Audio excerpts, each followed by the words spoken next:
when your sin goes public.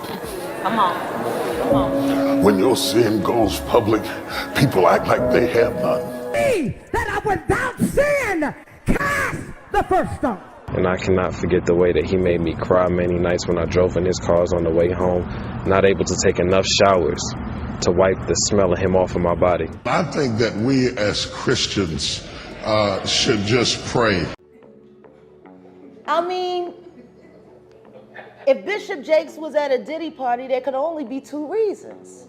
Hey, Bishop Jakes, how What's are you? up, man? Man, it's so good to see you. It's better to see you. How you doing? What if the same voices preaching salvation on Sunday mornings were secretly living a parallel life? I would have been swallowed up. Have you ever been swallowed up?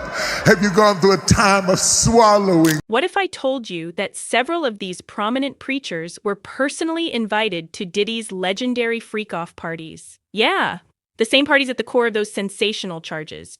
Combs allegedly planned and controlled the performances, which he called freak-offs, and he often electronically recorded them.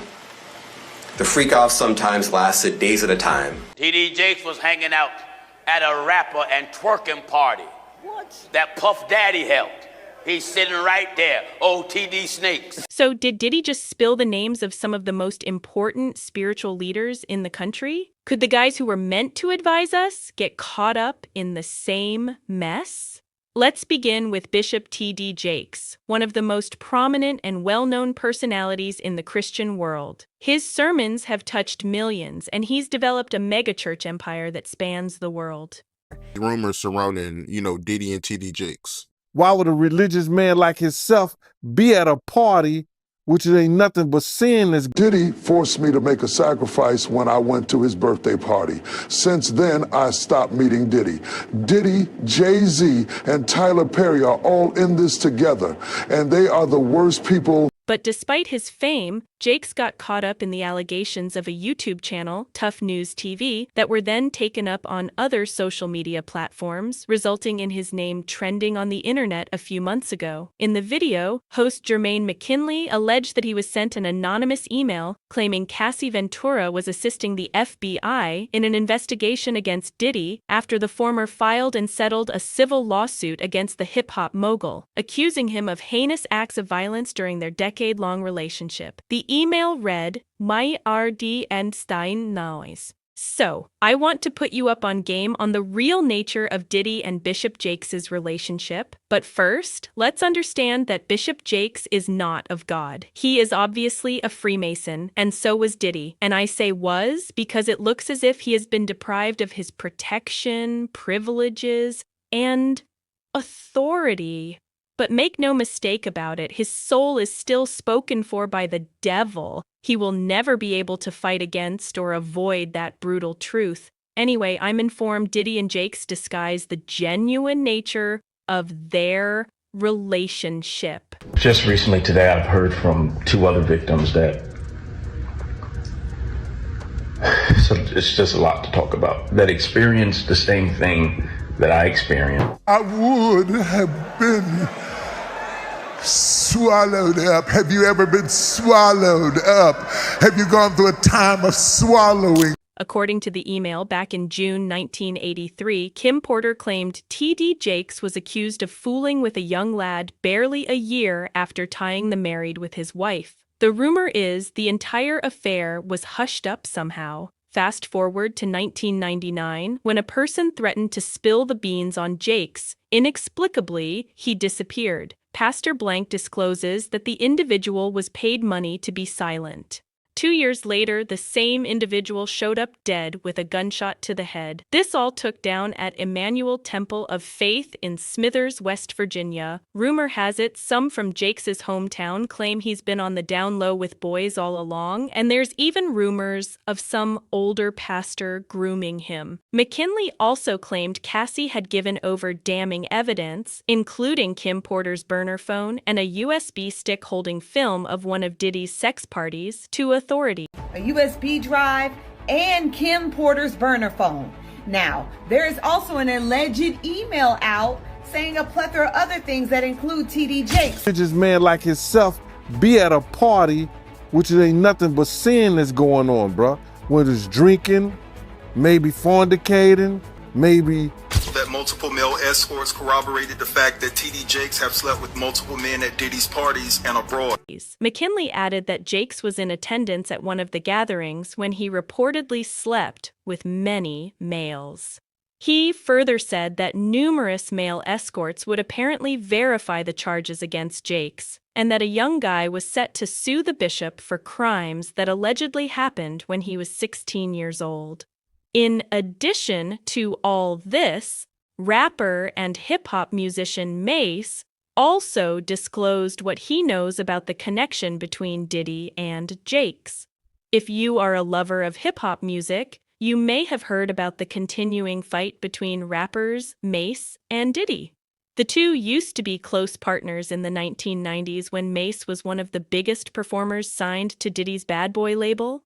However, things went bad in the early 2000s when Mase believed that Diddy was using him and not paying him adequately for his efforts. Mase has been public about his frustrations with Diddy, particularly when the latter delivered a statement at the 2020 Grammys denouncing the lack of appreciation for black music by the business. Mase accused Diddy of being disingenuous and of withholding his publication rights for 24 years. He stated that he offered Diddy $2 million to buy back his publication, but Diddy declined and demanded for more money. But what does Pastor TD Jakes have to do with this feud? Well, according to Mase, Diddy has a strange connection to the famed preacher. In a recent song titled Oracle 2, The Liberation of Mason Betha, Mase unleashed a surprise that stunned many listeners. He rapped, "Diddy got a deal with TD Jakes, that's why he never paid me. He knew I'd be free one day, and he ain't want me to say what I'm going to say today." So what does this verse mean? Is Mase insinuating that Diddy struck some type of agreement with TD Jakes to quiet him or to prevent him from leaving Bad Boy? Use him aggressively, then I want you to know God could use me aggressively. Because for years, these guys have organized a mass organized effort to slander my... Is he saying that TD Jakes is somehow connected in Diddy's dubious business practices? Or is he merely tossing out random names to stir some controversy? Unfortunately, we don't have a clear response to these queries, since neither Diddy nor TD Jakes have replied to Mase's claims. However, some fans have hypothesized that Mase may be alluding to an event that occurred in 2014 when Diddy contributed $1 million to TD Jakes' church in Dallas. At the time, Diddy declared that he was impressed by Jakes' speech and wanted to help his work. However, several critics questioned Diddy's motivations and asked whether he was attempting to purchase favor with TD Jakes or earn a tax advantage. Some further pointed out that Diddy has a history of abusing artists and not paying them what they deserve. This contribution might have been part of a bigger strategy to keep Mase under his control. As if that's not enough, in 2022, a video of Jakes attending Diddy's 53rd birthday celebration sparked a commotion on social media. In reaction to the criticism, the executive vice president of TD Jakes Entertainment, who also attended the celebration, claimed the pastor only made a short presence at the occasion. See, they put you in a situation where you can't win. If you hang out with the rich folk, you're snooty. If you stoop down low and get somebody in trouble, you had no business. So I'm supposed to sit at home and do nothing. Now, these claims have spread like wildfire online and prompted Jakes' name to trend on several social media sites over the previous few days. This caused Jordan H., Executive Director of Public Relations and Communications for the TD Jakes Group and TD Jakes Ministries, to dispute the claims to the Christian Post. While passionately refuting the false and unjustified charges, he added, recent claims circulating on pockets of social media about Bishop TD Jakes are unequivocally false and baseless. Shortly after, his staff published a statement denouncing the allegations. While live streaming his Saturday night sermon on YouTube, Jakes reportedly addressed the concerns by refusing to speak about false narratives online, indicating that the allegations were falsehoods. If everything was true, all I got to do is repent sincerely from my heart. There's enough power in the blood to cover all kinds of sins. I don't care what it is, the blood would fix it. But I ain't got to repent about this. All I got to do is step over top of it and keep on going on. However, Nissan refused to buy into the bishop's fury during his sermon, pointing out that he did not explicitly address the claims. In any event, Jakes had no business being at Diddy's gatherings, much alone being a close buddy of his. According to Diddy's former bodyguard, Gene Deal, saints should have no interaction with sinners. Now, we all know about the strange things that happen during Diddy's fabled parties. Rappers and celebrities have been pointing to odd conduct at Diddy's private gatherings for years. In fact, 50 Cent recently explained the nature of these events and why he avoids them at all costs. They hug you from the front and the back at the same time. If you into that, you into it. I'm okay with it. I'm just saying this ain't my motherfucking sort of party. I'm uneasy. I believe I belong in the girls' bathroom, he said. While the charges against Jakes are unfounded, this is not the first time the bishop has been entangled in trouble. In 2009, T.D. Jakes' son, Jermaine Jakes, was detained after he reportedly exposed himself at Keast Park in Dallas and conducted indecent behaviors in front of two persons who turned out to be undercover police. Moreover, last year, the oldest daughter of Bishop Jakes, Cora Jakes Coleman's divorced husband, Richard Coleman, was accused of beating their adopted daughter. Anyway, it doesn't help that Bishop Jakes has previously been affiliated with another contentious character, Eddie Long. For those unaware, Long was a preacher whose career was plagued by charges of impropriety with young men in his flock. I cannot get the sound of his voice out of my head, and I cannot forget the smell of his cologne, and I cannot forget the way that he made me cry many nights when I drove in his cars on the way home. And he turned around and called witnesses to testify against me. Thus, when T.D. Jakes' name began becoming associated with Diddy's legendary parties, people started making connections that no one ever wanted to believe. Senior pastor at New Birth Missionary Baptist since 1987. Long monitored the church's explosive increase, with membership ballooning from a modest 300 to 25,000. The Long has been senior pastor at New Birth Missionary Baptist since 1987. The church stated it grown from 300 members to more than 25,000 under Long's command and become one of the nation's biggest congregations. The church operated television and international ministries and developed satellite churches in numerous cities, include Miami, Denver, and Charlotte, North Carolina. Long was a Christian author, a gospel vocalist, and was also renowned for preaching and practicing a prosperity gospel in which the devoted would be rewarded with prosperity. Long was also noted for his flashy lifestyle as he traveled throughout the globe on a private airplane, drove around Metro Atlanta in a $350,000 Bentley, and lived in a $1.4 million house mansion with 6 bedrooms and 9 bathrooms. In 2006, the church hosted then President George W. Bush and former Presidents Bill Clinton, Jimmy Carter, and George H.W. Bush at the burial of Ketta Scott King, the widow of the Reverend Martin Luther King Jr., but 4 years later, scandal arose when 4 young males filed cases accusing him of immoral misbehavior, bringing recognition to his church that extended far beyond its 1 million-seat cathedral at its home base near Leonia, Georgia, just east of Atlanta. 3 of the males were older than 18, but one indicated he was 17 at the time of the claimed A.B. They argued that Lengthy urged them to join the church's elite young group so he could employ them. Seeking closeness in exchange, they Long gave them money, new automobiles, homes, and took them on exotic adventures. And I cannot forget the way that he made me cry many nights when I drove in his cars on the way home, not able to take enough showers to wipe the smell of him off of my body. In a twist of irony, Long's strident denunciation of homosexuality contrasted dramatically with the claims levied against him by 4 persons. Like many conservative African American pastors, Long fiercely opposed homosexuality, leading marches in favor of constitutional amendments defining marriage as between a man and a woman, and organizing conferences intended at reorienting LGBT persons. These charges paralleled the debacle involving Ted Haggard, another megachurch pastor who fiercely opposed homosexuality before confessing to indulging in illegal activities with a male sex worker in 2006. Moving on, we have prophetess Juanita Bynum.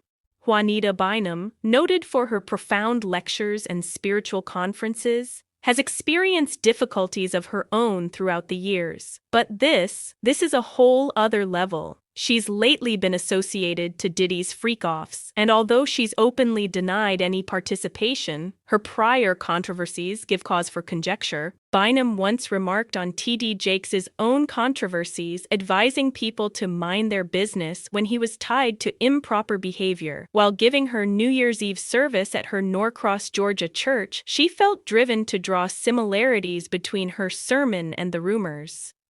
The Behind the Veil gospel singer was in the middle of speaking on having kindness to others when she briefly approached the controversial topic.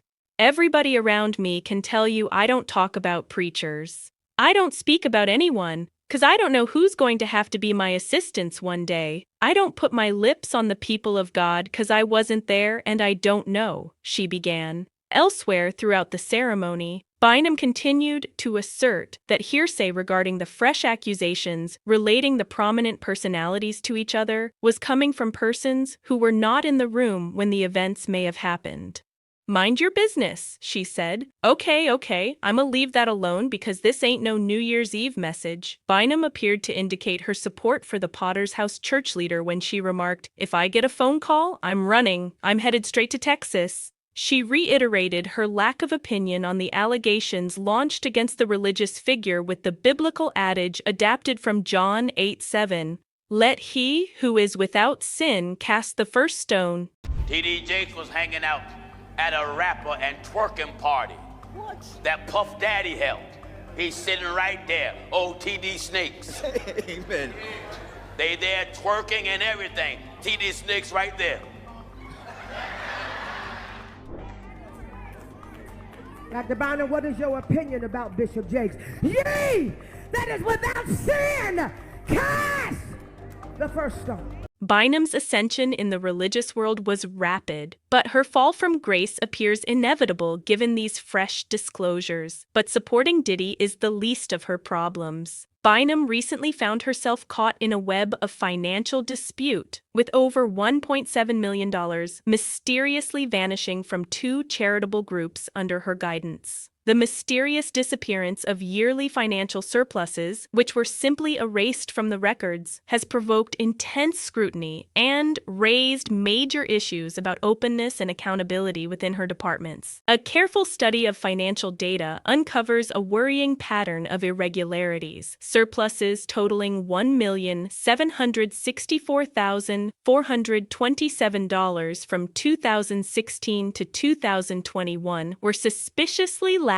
from stated assets, presenting huge gaps in the financial story. While steps were made to fix the problem in 2022 by admitting surpluses as assets, the lingering issue of missing monies from earlier years continues to cast a shadow over Bynum's financial administration. In response to rising criticism and mistrust, the IRS may soon initiate an inquiry into these nonprofit companies, wielding the ability to probe their financial activities with a fine-tooth comb. The ramifications of such an investigation might be grave, perhaps revealing instances of theft or financial mismanagement and prompting legal penalties. But financial troubles are only one chapter in Bynum's story of scandal and controversy. Her personal life has been a roller coaster of highs and lows, defined by wasteful spending, claims of domestic abuse, and brushes with the authorities. In 2002, Bynum made news with her sumptuous wedding to Bishop Thomas W. Weeks III, a spectacular celebration that apparently cost a whopping $1.2 million.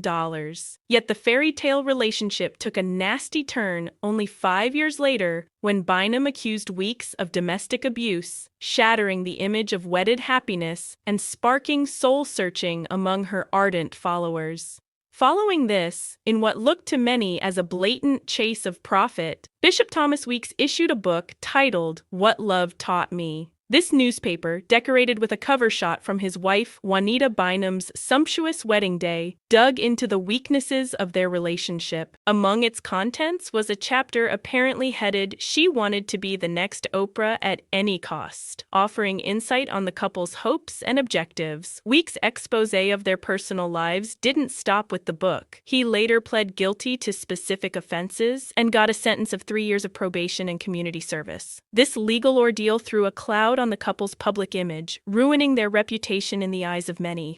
Meanwhile, Juanita Bynum disappeared from the public after the scandal surrounding her marriage and court procedures. However, she emerged under the alias Juanita Bynum II, suggesting a rebirth and a new start. Her return to public ministry began with hosting a revival in August 2009. Marking the beginning of a new chapter in her tumultuous journey. During this period of introspection and reinvention, Bynum began to open up about her personal struggles, including battles with substance abuse and tumultuous relationships with both men and women. These discoveries upset many of her followers, questioning their ideas of her as a figure of spiritual authority and moral advice. Despite her personal struggles, Bynum continued to communicate with her fans via numerous channels, including social media platforms and public appearances. However, her message grew more entangled with financial pleas as she pushed followers to plant a seed into her ministry, portraying it as a gateway to spiritual rewards and riches. In a particularly ambitious move, Bynum allegedly sought six-figure contributions to support the building of a prayer area, which she nicknamed a thresher floor. This project raised suspicions among opponents who regarded it as just another example of her opportunistic approach to fundraising. Bynum's unrelenting quest of financial gain reached new heights with the creation of the International Prayer Institute. This company provided pricey seminars on prayer methods, offering participants a chance to enhance their spiritual connection and uncover heavenly rewards. Despite experiencing outrage for the expensive cost, Bynum stayed fast in her defense, refusing to compromise on her felt value and worth. The drama didn't stop there. In 2007, Bynum faced another setback when she failed to pay property taxes on her huge $4.5 million home in Georgia. Despite her assurances that the land was meant for ministry reasons, the tax authorities remained unimpressed, threatening to auction off her estate if payments weren't swiftly paid. And if financial mismanagement and legal entanglements weren't enough, Bynum soon found herself engaged in a controversy involving accusations of prior drug use and same-sex relationships. Authorities say she went into cardiac arrest while fighting flu-like symptoms. She was 47 years old. I can't wait. I can't wait for everybody to find out what's really been going on in the background. But let me tell you, not only because he had left, he was in the back of the court and then he went. I think they took up to like a back room. But the you know, all the Diddy kids are there, right? So his daughters are there. I was sitting behind them. It was awkward for me to watch them have to listen to all of this. They after he started the Mel Esther started getting into a lot of the and stuff, they got up and left. Who told him to leave? Did Diddy say leave or? No, Diddy didn't tell them to leave. I don't know if there was a conversation or not. I looked up from writing and I saw them get up, so I don't know. But I know that they were like checking on each other throughout. I saw them ask like Christian at one point, like, "You okay?" Because like, damn, how your son look like your best friend? If he like it, I love it. You guys, Diddy's kids, Jesse and Delilah, are coming into the limelight, and what they have to say about their father is nothing short of jaw-dropping, as the impact from Diddy's startling arrest sends shockwaves through their opulent lifestyles. The sisters are ready to wage war against their stepbrothers. Justin and Christian, and disclose the truths that have been held up for far too long. With charges of cruelty and a terrible family history being brought into the open, it's evident that this family is on the edge of a scandalous and violent collapse. In case you're wondering why the sisters are now breaking their silence, murmurs of deep-seated animosity and a desire for justice against their father, a man they once admired, are fueling a furious war inside the Combs family. What's occurring with Diddy's family is right out of a Hollywood thriller, y'all. There's a lot to absorb here, so sit tight and let's get right into it. I guess that's what the whole name Bad Boy comes from. That people don't really understand. What is it? What is a bad boy? Why did he choose that name? So, in a startling turn of events, Diddy's own unpraised laundry is being aired, showing a side of him that the public has never seen. And it all has to do with the strange death of his mother, Kim Porter. Not only that, but word on the street is that Jesse and Delilah's hearts are filled with agony. And for the longest time, they've been longing to break free from Diddy's hold and start over. It turns out the tragic narrative of his daughter's anguish has been buried in the shadows for years. But now, with the media frenzy rising around Diddy's legal struggles and alleged crimes, we might finally be hearing the truth involving Kim Porter. This horrific story of treachery, heartbreak, and a search for freedom also provides us insight into the evil side of fame and money, where even the brightest stars cast the deepest shadows. To give you guys some perspective, we'll have to start from the very beginning. As everyone knows by now, the dazzling world of stardom and fame frequently seems like perfection. And that's precisely how Jesse and Delilah Combs have always been perceived, the real epitome of elegance and grace.